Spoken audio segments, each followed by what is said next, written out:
whatever you are watching has a vibrational countenance, and whatever you watch or observe, you achieve vibrational alignment with it. So if you are watching what is, then you are offering a vibration about what is, so you are attracting more of what is. Sometimes people will say, I'm stuck. And we say, you can't be stuck because things are always changing. But if you feel stuck, it's because things are changing to the same thing over and over and over again.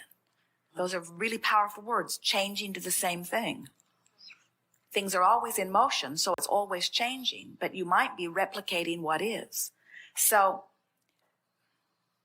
when someone says, watch what is, we think what they're trying to say to you is, don't get too invested in trying to make a change that you don't believe you can make, because that just increases the stress and contradicts the energy. In other words, we can feel that they're trying to get you to get more into the place of allowing. So we would bridge both of those philosophies by saying, reach for the new idea, but don't reach so far that it causes stress. In other words, sort of stay where you are and appreciate what is while you're reaching for a feeling that feels something better than what you are feeling currently. Keep your eye on the idea of relief, emotional relief, and you can go anywhere you want to go. Feel the logic of this. No matter where I am, if I'm reaching for a thought that gives me a little bit of relief and I find it, then I shift, then all factors are different for me. And if I still now continue to reach for a little bit of relief, then I release a little more resistance and I shift and all factors change. And then as I still reach for a little more relief, I release a little more resistance and I shift. And isn't it logical that under those conditions, no matter where I am, I can end up wherever I want to be? We've been talking about that here today. You've seen us badgering person after person, trying to get them to define where they feel. We said, do you feel ecstasy or imprisonment? Do you feel frustration or fear? In other words, we're trying to define where they are. And as you poke around at it with enough conversation, just like feeling around for a sore spot, you'll feel, oh, yeah, that's it. In fact, the audience says, yeah, that's how they feel. That's exactly how they feel. So figuring out where you are and then reaching for something that feels even just a little bit better.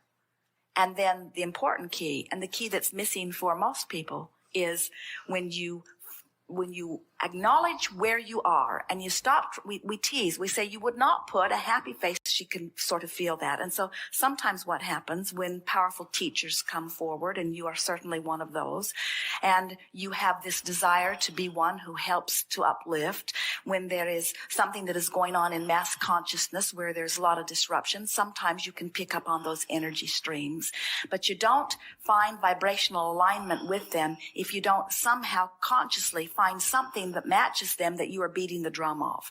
In other words, it's not possible for something to become activated within you because it's activated out there around you. Something in you you have to be focused upon something that is activating it. So the best thing to do is to say, mostly I feel pretty darn good. And occasionally I feel this feeling of fear and sadness wafting through me. And I'm going to start paying attention next time I feel this feeling wafting through me. I'm going to try to figure out what kinds of thoughts I've been thinking about recently. And as you begin to make the correlation between the feeling of the thought, now you know what your starting point is. And we want everyone to hear this, because sometimes people talk about, well, what if I have subliminal thoughts, or what if I have unconscious thoughts that are affecting my point of attraction and affecting my mood, affecting my point of attraction? And we say, the thing that makes that not possible is that if they are truly unconscious thoughts, then they are not active enough in your vibration to be affecting your point of attraction. And if they are active enough to be affecting your point of attraction, then they're not unconscious and you are feeling emotion around them. So it is always accurate to say, if I'm feeling something, I ought to be able to figure out what thought has triggered the feeling. And that's really helpful. In other words, that means there's no mystery. So then you just feel around until you figure out what it is. In other words, you say, does this bother me? No, not really. Does this bother me? No, not really. Does this bother me?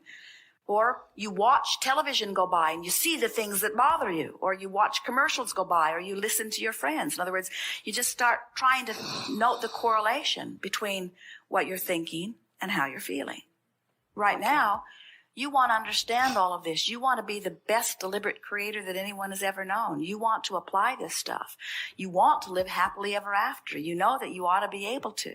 In other words, you've come to a gathering about deliberate creating, and you really wanted to come here and get it all figured out and leave knowing exactly what to do. And instead, you got here and we said, we can't tell you what to do. We said, it's an inside job. We said, you're going to have to figure it out one feeling at a time. We agreed with you. You're supposed to feel good. And if you don't, you got to do something about it.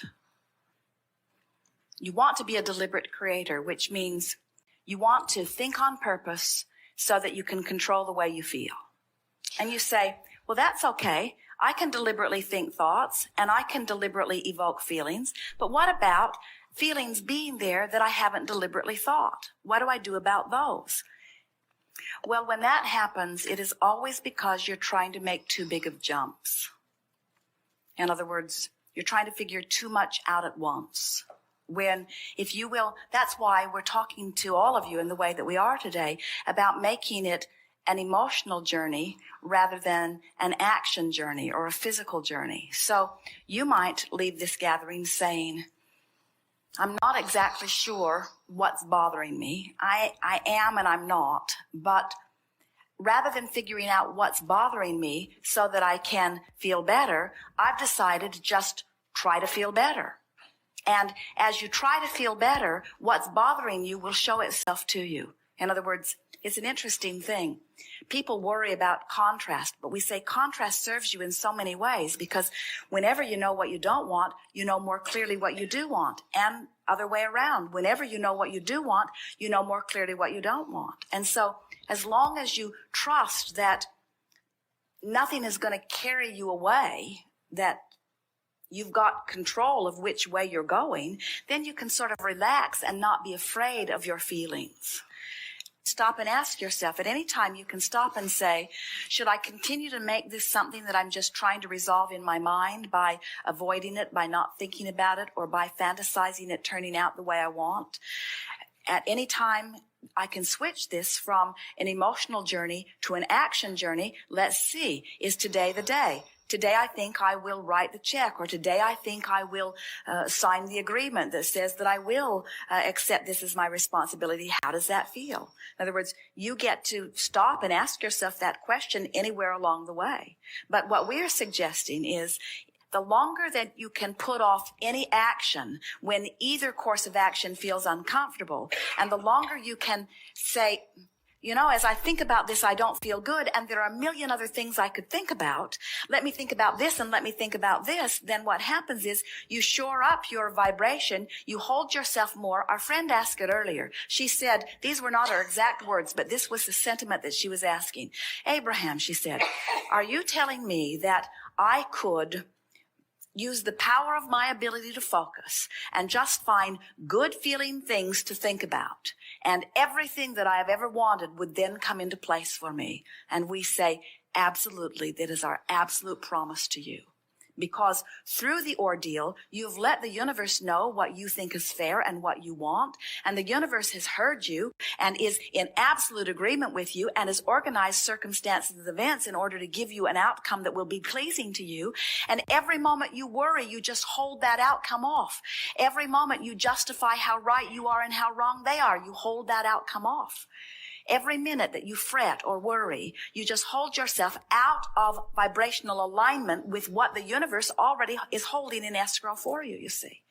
So when you say, oh, I get it, it is an emotional journey, then you say, what things can I think about that feel good? And when that comes up, and it does, now this is the thing that is new. This is the thing that we really want you to hear. When you're trying all of these tactics to distract yourself so that you can really find your place of joy, but there's something still bubbling in the background, it's really worth just facing the bugger and approaching it with the intention of wrestling it to the ground and coming out of it feeling a little better than you did before.